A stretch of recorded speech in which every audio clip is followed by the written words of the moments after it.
Kembali lagi kawan setara, masih dengan saya Sisi dan narasumber kita ada Mas Ken dan juga Pak Coki juga. Kita akan memasuki di segmen ketiga ini, kita kurang lebih akan membahas ini sih Mas Ken, kondisi atau kira-kira bagaimana sih sebenarnya potensi gerakan-gerakan radikalisme ini menjelang pemilu 2024 gitu ya. Nah mungkin itu, karena kalau misalkan kita coba untuk kilas balik ke belakang gitu ya, di pilpres yang sebelumnya 2019 itu kan ada banyak sekali polarisasi gitu ya yang menggunakan konteks agama dan lain sebagainya. Nah kalau misalkan dari Mas Ken sendiri, gimana nih tanggapan Mas Ken? Maksudnya apakah sebenarnya potensi-potensi polarisasi dan atau hal-hal lainnya yang menggunakan konteks agama itu akan kembali muncul atau seperti apa di next pemilu 2024 ini, Mas? Potensinya jelas ada, karena hari ini sudah pemanasan. Bahkan bukan di tempat umum, di tempat-tempat ibadah, kadang orasi-orasi keagamaan itu ternyata kadang tidak menyejukkan. Ada yang sifatnya sudah ujaran kebencian, hujatan, caci maki. Nah itu terjadi. Ya kita memang ingat dulu juga sebelum pilpres juga kita juga masih ingat ada pilkada DKI juga yang cukup keras. Nah ini menurut saya juga menjadi pembelajaran buat masyarakat. Pilpres itu kan pesta demokrasi, kita harusnya kan bersukaria. Iya. Kemarin faktanya banyak yang putus berteman, ada suami istri cerai gak ada pilihan beda. Ini kan menyedihkan sekali. Padahal ketika ini sudah selesai kan, masuk merapat ke istana, yang belum mau move on. Jadi belum move on, ketambah lagi ada pilpres lagi. Jadi mereka pasti akan menggunakan isu agama karena dianggap ini efektif dan harganya cukup murah dan sudah teruji berhasil di DKI Jakarta. Dan ini yang akhirnya membuat perpecahan di kalangan masyarakat itu sendiri. Kira-kira seberapa bahayanya tuh Mas? Maksudnya gimana sih kira-kira kalau kita meneropong ke depannya? Saya berharap mereka dapat kendaraan malah. Oh gitu aja. Ya. Kalau nggak dapat kendaraan, upaya kudetanya itu berpotensi sangat besar. Ya. Kalau dapat kendaraan, kita jelaskan, musuhnya jelas. Oh, orang-orang itu. Kalau nggak dapat kendaraan, mereka semakin liar, mereka bisa melakukan upaya kudeta. Tapi bukankah kelompok-kelompok radikal itu satu, mereka kan nggak percaya demokrasi ya. Jadi kalau mereka nggak percaya demokrasi, bagi mereka buat apa saya ikut pemilu pilpres, itu satu ya. Kedua, sejauh ini kandidat yang muncul ini kan ya relatif bukan orang yang yang mengidentifikasikan diri kepada gerakan-gerakan radikal gitu ya. Jadi apa sebenarnya yang manfaat bagi mereka? Mereka itu kan orang munafik. Antara ideologi dan realitas politik beda. Ideologinya anti demokrasi, tapi tiap katanya masuk dia di parlemen jadi partai politik. Balik lagi berarti kepentingan sebenarnya. Ya, mereka tidak peduli, yang penting misi tercapai. Ini yang terjadi. Dan faktanya kelompok-kelompok ini kan hanya bisa hidup di negara demokrasi. Coba di negara-negara Arab ngomong khilafah, negara digebuk ya. Mereka hanya bisa hidup demokrasi. Tapi ya mereka akan memanfaatkan pintu ini, dan bagi mereka, nggak apa-apa kita cuma berikan kendaraan, yang penting misi tercapai. Nah, makanya yang saya khawatirin kalau nggak dapat kendaraan. Maksudnya nggak dapat kendaraan, maksudnya gimana Mas Ken? Nggak dapat capres. Oh. Kalau dapat capres kan jelas mereka akan mengusung satu suara, musuh bersama. Oh. Iya kan, mereka akhirnya ke satu pintu jelas arahnya. Tapi kalau nggak dapat kendaraan, mereka liar malah. Dan makanya isu kudeta yang kita khawatirkan. Kalau dapat kendaraan kan jelas mereka kan informasinya dapat, semua kelompok yang mau menggunakan negara agama ini akan bersatu mengusung capres yang mereka idolakan, yang sudah jelas keimanannya, yang sudah terbukti 5 tahun di Jakarta katanya, 5 tahun kegagalannya maksudnya.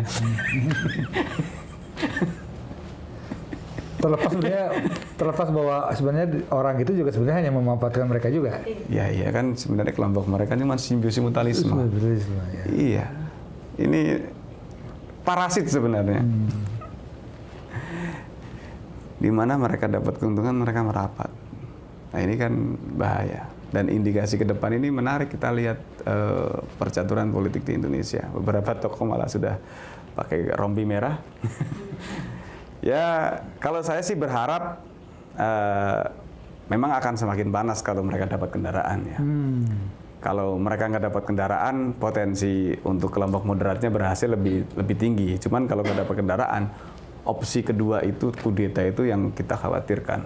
Coba kalau dari ada 10 orang saja di 10 wilayah bikin bom, geger Indonesia itu. Dan mereka punya keterampilan itu.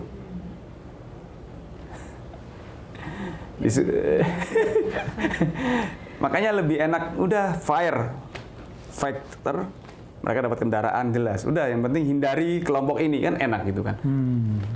Karena mereka gerbongnya jelas, orangnya jelas. Kalau tidak, ya mereka bisa jadi nyelinap di lingkungan kita. Ini yang kita khawatirkan. Walaupun kemudian nanti karena mereka punya saluran akan terjadi pertarungan atau kompetisi Sengit. Ya. Tapi itu lebih bagus karena masyarakat saya rasa sudah cerdas sekarang. Masyarakat bijak, bagaimana menggunakan pesta demokrasi ini untuk bersukaria, untuk bagaimana kita mau mencari pemimpin negara, bukan mau mencari imam masjid. Pemimpin negara yang bisa mengayomi seluruh masyarakat, ya kan? Dan melanjutkan pembangunan gitu. Jadi Mas Ken udah lihat bahwa kelompok-kelompok ini sebenarnya sudah punya kandidat lah ya. Di mana mereka akan salurkan suara itu ya. Sudahlah, jelas. Makanya ya kita berharap masyarakat ini saja lah, waspada saja kalau sudah ada ujaran-ujaran kebencian di sekitar, termasuk di tempat umum, tempat-tempat ibadah, ditegur lah. Kita yang waras jangan diam. Kalau kita diam, mereka semakin merajalela. Sesimpel menegur aja gitu ya Mas? Untuk di kalangan bawah gitu. Ya kalau untuk kalangan di pemerintahan, kalau perlu Gus Menteri bikin regulasi atau mungkin bisa ada sertifikasi penceramah. Cuman kayaknya agak mustahil gitu kan. Gus Menteri kita terlalu hati-hati masalahnya. Takut kepleset. Masalah Al Zaitun aja nggak berani bersuara. Ya, jadi ya kita nggak usah terlalu bahaya, lebih kita bentengi lingkungan kita, paling nggak supaya di lingkungan terdekat kita bisa harmoni, kita bisa ya damai dengan keluarga dan lingkungan walaupun latar kita berbeda. Jadi yang bisa kita lakukan adalah kita harus melakukan sesuatu supaya tidak terjadi perpecahan seperti itu. Ya, kalau kita terharap terlalu tinggi, takut nanti kita kalau nggak tercapai kita malah lemes nanti kan. Jatuhnya terlalu dalam. Terlalu dalam, terlalu sakit. Ya sudah, kita mendoakan semoga ya pejabat kita tergerak untuk lebih memberikan kebijakan-kebijakan yang bermanfaat. Khususnya tadi kita berharap muluk-muluk mungkin, padahal nggak terlalu muluk-muluk, regulasi atau mungkin sertifikasi penceramah, ya, kan jelas supaya mengatur orasi agama itu biar sejuk gitu. Kalau nggak ya kan tetap ada crash terus di antara masyarakat karena orasi-orasi keagamaan, karena mereka juga menggunakan, udah jelas mau menggunakan masjid sebagai tempat kampanye. Ya, kalau menurut saya ini kalau dibiarkan ya kasihan anak bangsa, terutama anak-anak muda yang sedang belajar agama. Wah, ini disugesti, akhirnya banyak yang terpapar intoleran, naik level jadi radikal, dan ketika sudah radikal, selangkah lagi berpotensi menjadi pelaku terorisme. Soal anak muda tadi ya, Mas Ken ya, agak menarik juga sih sebenarnya.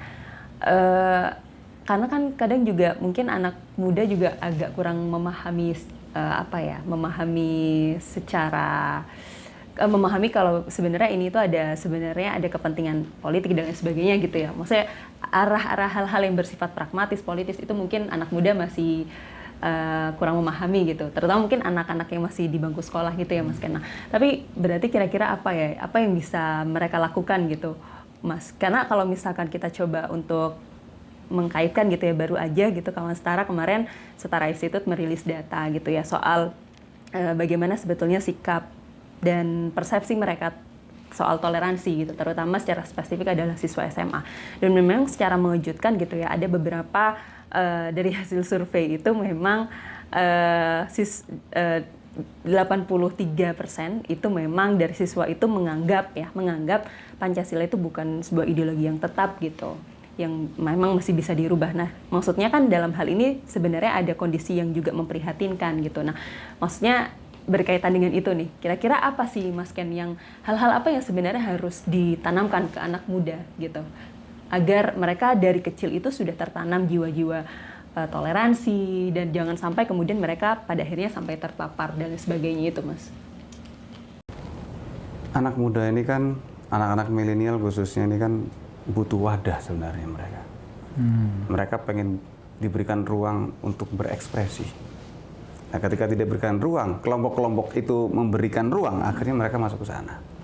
Makanya saya dan kawan-kawan juga membuat banyak ruang-ruang untuk mereka. Yang olahraga kita sediakan semacam akademi, kita buatkan liganya, kita buat kreativitas-kreativitas apa yang mereka suka sesuai dengan kaumnya tersebut. Dan mereka merasa ada kehadiran dari lingkungan, apalagi kalau menggunakan kehadiran negara ini kan merasa dan di dalam kegiatan-kegiatan itu kita bisa menyampaikan pesan-pesan kebangsaan. Misalnya ke dalam Liga Futsal kemarin kita mengadakan sampai 60 peserta. Jadi ketika di futsal itu kan orang tidak tanya agamanya. Seluruh Indonesia pesertanya dari Jawa Barat, dari Jawa Tengah. Kemarin padahal kegiatan di Lampung, ada yang dari Bengkulu, dari Palembang. Mereka dari latar belakang, ada yang suku Jawa, ada yang suku Lampung, suku Palembang, ada yang mana kumpul dari satu. Dan itu menyangkan inilah Indonesia, ini hasil dari rumusan para tokoh bangsa, kita bersatu.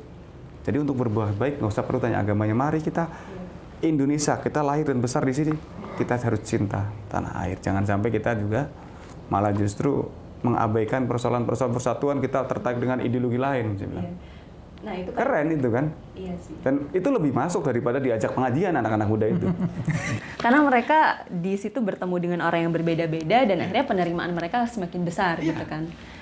Nah, mungkin kaitannya dengan ini Mas, dengan yang tadi kita singgung juga ya, dengan pemilu 2024 gitu. Berarti kira-kira sebenarnya apa sih Mas yang peran anak muda itu sebenarnya sebesar apa sih Mas untuk menghadapi atau untuk mencegah terjadinya hal-hal polarisasi menjelang pemilu 2024 dan apa yang sebenarnya mereka harus lakukan? Ya, ancaman anak muda yang paling dominan sekarang ada di dalam genggaman. Kita berharap anak muda itu bijak dalam bermedia sosial karena informasi ancaman itu radikalisme, informasi hoax, informasi yang salah itu muncul di gadget masing-masing. Jadi kalau kita tidak bijak, makanya kalau bisa anak-anak muda dikasih pelatihan podcast, sudah kita manfaatin teman-teman yang buka channel YouTube segala macam kreativitas yang bisa digunakan dengan gadget ini kan, dengan podcast dengan apa ini kan energi yang negatif. Kalau perlu kita bikin podcast tentang temanya tentang kebinekaan, temanya tentang Pancasila, temanya tentang binekaan, tentang macam-macam yang bersifat kebangsaan. Ini kan mereka menarik. Yang penting bagaimana mereka suka. Oh iya. Ketika disampaikan dunianya, apalagi negara melihat, oh yang negara hadir, mereka akan enjoy, akan asik, sehingga ketika ada paham-paham lain muncul, mereka sudah punya antivirus. Oh ternyata ini salah. Oh ini memecah belah. Ini yang otomatis. Berarti kan apa ya? Hal utama yang perlu ditanamkan itu adalah ya soal kebangsaan. Menurut saya tema-tema kebinekaan tentang Pancasila, bagaimana kita sejatinya punya ya tujuan yang sama, hanya cara kita yang tempuh berbeda-beda. Ya kan biasanya anak-anak muda ini karena kadang lewat gadget, kadang juga lewat pendidikan juga mereka. Pernah dengar lagu Tepuk Anak Soleh? Islam yes, kafir no. Akhirnya ini diterapkan ke siswa, diplesetkan, itu kan kafir, nggak boleh berteman sama dia. Akhirnya sama teman anak sekolah tuh nggak boleh berteman. Islam sampai mati, tangan di leher, anak PAUD itu malah. Ini kan bisa kita karena mereka mendukung juga Islam. Menggunakan ini juga ya. Makanya mereka menyusup lewat pendidikan, lewat macam-macam, lewat yayasan, lewat. Mereka lebih kreatif dari kita. Bahkan mereka lewat film-film kartun sekarang. Pernah lihat film kartun Nusa dan Dara? Itu produk-produk mereka. Dan saya yakin mungkin di antara keluarganya atau adiknya atau mungkin anaknya ada yang seneng nonton. Karyanya bagus, mengedukasi kelihatannya, tapi ada pesan-pesan. Awalnya jelas, bahkan sekarang sudah mulai direvisi karena kita kritis. Mereka orang-orang hebat sebenarnya, tapi salah guru. Iya, apalagi anak muda, dia kan punya daya kritis ya Mas ya. Kalau misalkan keinginannya atau keinginan tahuannya itu tidak dijawab dengan baik, malah justru disusupi oleh hal-hal yang salah, ya begitu. Kalau jadi kita larang malah justru akan semakin semakin apa? Mereka akan semakin menantang, melawan ya kan gitu ya. benar. Karena justru kita dijauhkan. Memang betul memang harus. Ya kalau perlu kayak misalnya Pemda-Pemda yang punya tempat-tempat olahraga diberikan fasilitas anak-anak muda ya, daripada nongkrong ini loh kita olahraga atau berikan kompetisi-kompetisi untuk menantang adrenalin mereka, terus diberikan reward-reward atas mereka yang lakukan. Itu yakin kalau mereka merasa oh ya ternyata negara hadir ya, kita dirangkul ya. Pasti akan menerima informasi-informasi yang positif pun akan bisa. Iya PR sih, karena juga kayaknya memang anak muda nggak benar tadi kata Mas Ken ya, nggak bisa dilepaskan dari gadget, apa-apa gadget gitu. Ya karena sering game, sering gadget, kadang-kadang Pancasila nggak hafal malah. Bagaimana mengaplikasi nilai-nilai Pancasila, wong Pancasila aja nggak hafal. Karena penelitian menunjukkan Bahkan bahwa lagu Indonesia Raya, kita pernah buat kuesioner beberapa sekolah, kita keliling ke sekolah roadshow itu, saya kasih kertas dan pulpen. Saya tanya siapa yang hafal lagu Indonesia Raya, tunjuk semua. Yang tidak hafal siapa? Nggak ada yang tunjuk, berarti hafal semua. Butuh berapa lama nulis lagu Indonesia di kertas? 1 menit selesai. Oke, kalau 1 menit selesai, tak kasih waktu 4 menit. Tak setelin lagunya di suatu hari tanpa sengaja, tak kerasin, yes gitu kan. Pak, matiin Pak. Lah, saya nggak nyuruh kamu dengerin musik, kamu disuruh nulis. Ada yang malah justru ikut nyanyi. Kamu bukan nyanyi, kamu suruh nulis. Nggak konsentrasi Pak, lagunya enak katanya. Nah, artinya apa? Anak-anak muda ini mudah sekali dimasuki paham-paham baru, konsentrasinya nggak fokus, sehingga dia tidak bisa menyelesaikan yang menjadi rencana awalnya. Nah, ini fakta loh. Ini belum bicara teori konspirasi. Ini baru lagu. Dan masih 2 stanza ya. 3 stanza. Kalau 3 stanza kayaknya bisa 1 jam nggak selesai. Makanya. Tapi sepakat banget sih Mas, kayaknya emang sekarang itu hal-hal yang misalkan penanaman kembali soal Pancasila apa, pokoknya soal kebangsaan lah, dan praktek-prakteknya itu kayaknya memang harus lebih kalau lagi di sekolah ya. Karena memang seingat saya dulu ya, itu juga hal-hal yang pemaknaan soal Pancasila itu kayaknya memang sangat kurang gitu. Sampai akhirnya kita benar-benar memahami itu kayaknya belum sampai klimaksnya gitu. Kita cuma disuruh ngafalin 5 sila, terus butir-butir Pancasila aja kita cuma disuruh baca gitu. Tapi nggak ngerti sebenarnya maknanya apa. Nah, mungkin itu. Ya anak-anak SMP, SMA sekarang tanya undang-undang dasar 45 hafal nggak? Nggak ada yang hafal. Kalau saya kecil dulu, seluruh menteri bahkan hafal semua. Sampai sekarang masih hafal Mas. Menteri Dalam Negeri Rudini, Menteri Luar Negeri Ali Atas, sampai hafal sampai selesai. Artinya ini benar-benar di kepala. Sekarang mungkin karena ntar mikirnya baru suruh ngapalin, ini gamenya nanti menang mana gamenya. Jadi memang ancaman di kalangan anak muda luar biasa, termasuk akhirnya muncul dari karena game ini ancaman kekerasan, ancaman penyimpangan seksual juga ada juga di situ. Jadi anak-anak muda ini benar-benar dalam kepungan ancaman nih. Makanya ya orang tua juga harus memonitor ya kan. Jangan lupa karena kan nanti pemilu ini kan mereka yang akan jadi memberikan suara kan besti nih loh, berapa persen mereka tuh nantinya. Mereka ada apa yang terbesar sebetulnya ya. Sekitar 40% adalah anak-anak milenial sekarang yang udah SMA udah 17 tahun udah punya KTP, mereka sudah punya hak nyoblos kan. Penting ya. Oke. Lagi mungkin Pak Coki? Enggak, saya yang jelas tugas kita bersama juga kembali kepada keluarga untuk mengedukasi lingkungan putra-putrinya agar ya kita tidak selalu menyalahkan juga pemerintah, kembali kepada keluarganya supaya ini apa yang terjadi pada kita kadang-kadang juga nggak tahu. Materi-materi ibu rumah tangga, parenting dan segala macam itu perlu sekali. Kadang-kadang satu sisi anak-anak juga perlu sentuhan, perlu rangkulan orang tua supaya dia merasa nyaman. Kadang-kadang bully juga banyak di sekolah. Balik lagi ke lingkungan terdekatnya ya Mas ya, tetap kehadiran itu penting. Oke, terakhir nih, sebelum akhirnya kita sudah nggak terasa nih Mas Ken, kita udah 3 sesi dan rasanya sebenarnya masih banyak banget hal-hal yang pengen kita eksplorasi, cuman memang karena keterbatasan waktu gitu ya. Terakhir nih Mas Ken, untuk menutup diskusi kita pada sore hari ini gitu, mungkin ada hal-hal yang ingin Mas Ken sampaikan gitu ke kawan-kawan setara. Yang jelas kita dihadapkan pada pesta demokrasi yang tentunya kita di hadapan banyak persoalan. Mari kita bijak Yang waras jangan diam, karena hari ini kita sudah dikepung oleh banyak sekali ancaman, tantangan, hambatan, dan gangguan. Bahkan sudah masuk dalam kategori proxy war. Ada yang ingin menghancurkan Indonesia. Dan kita harus sadari, karena kalau mau jujur, hari ini kita sudah terkepung.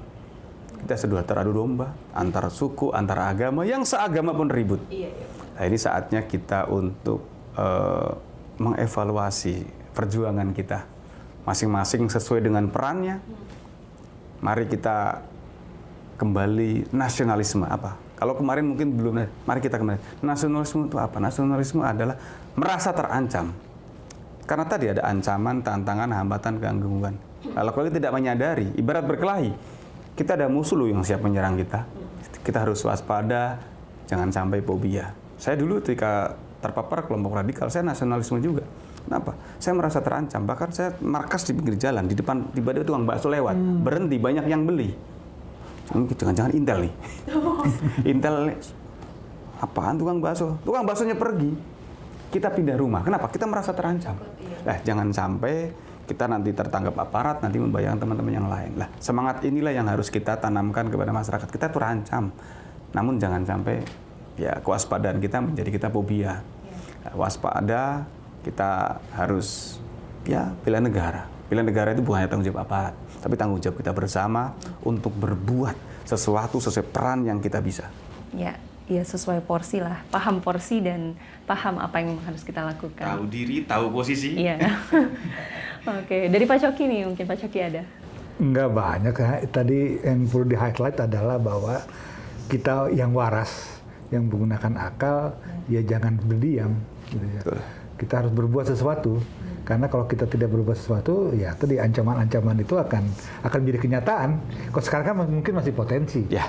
Tapi nanti kalau kita tidak berbuat sesuatu, itu menjadi real. Jadi sesuatu yang terjadi gitu loh. Nah itulah makanya himbauan itu yang paling penting. Jangan berdiam diri. Berbuatlah sesuatu sesuai dengan kemampuan kita. Itu saja. Oke. Jangan merasa aman. Ya, karena kalau merasa aman itu dulu bahaya paling besar. Ya, sudah. Kita terlena. Aman, nyaman ya. Iya, biasanya orang akan sulit untuk keluar dari zona itu. Oke, Pak Coki, Mas Ken, terima kasih banyak sebelumnya. Kawan Setara, terima kasih banyak juga sudah mengikuti dari segmen-segmen kami ya, sampai dengan ketiga segmen. Dan semoga apa yang kami sajikan dalam video ini bisa mengedukasi dan bisa memberikan informasi kepada kawan-kawan Setara nantinya. Terima kasih, saya Sisi dan mohon maaf apabila ada kekurangan dan sampai jumpa di video-video Setara lainnya. Selamat sore, kawan Setara.